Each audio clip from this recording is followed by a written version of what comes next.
Sen beni ne vaxtsa itireceksen, ömür vərəqindən silinəcəyəm. Yox demərəm səni unudacağam. Mən səni sevərək tərk edəcəyəm. Sen beni ne vaxtsa itirəcəksən, ömür vərəqindən silinəcəyəm. Yox demərəm səni unudacağam. Mən səni sevərək tərk edəcəyəm.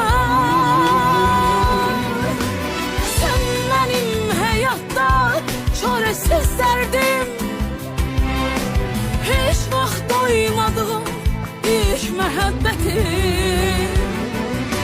Görünür xoşbəxtlik deyil qismətim. Mən səni sevərək tərk edəcəyəm. Ne kadar güzel de olsa bu hayat, ne kadar şirin olsa da yaşamak, seninle günü gündən çətin olacak.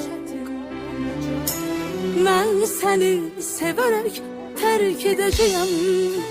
Ah, ne kadar güzel de olsa bu hayat, ne kadar şirin olsa da yaşamak, seninle günü gündən çətin olacak. Mən səni sevərək tərk edəcəyəm. Yox demərəm səni unudacağam. Mən səni sevərək tərk edəcəyəm. Sen benim həyatda çarəsiz dərdim, hiç vaxt doymadığım ilk məhəbbətim. Görünür xoşbəxtlik deyil qismətim. Mən səni sevərək tərk edəcəyəm. Ne kadar güzel de olsa bu hayat, ne kadar şirin olsa da yaşamak, seninle günü gündən çətin olacak. Mən səni sevərək tərk edəcəyəm.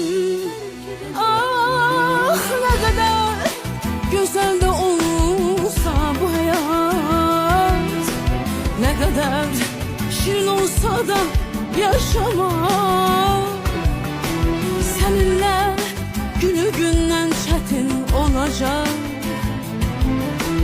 Mən səni sevərək tərk edəcəyəm.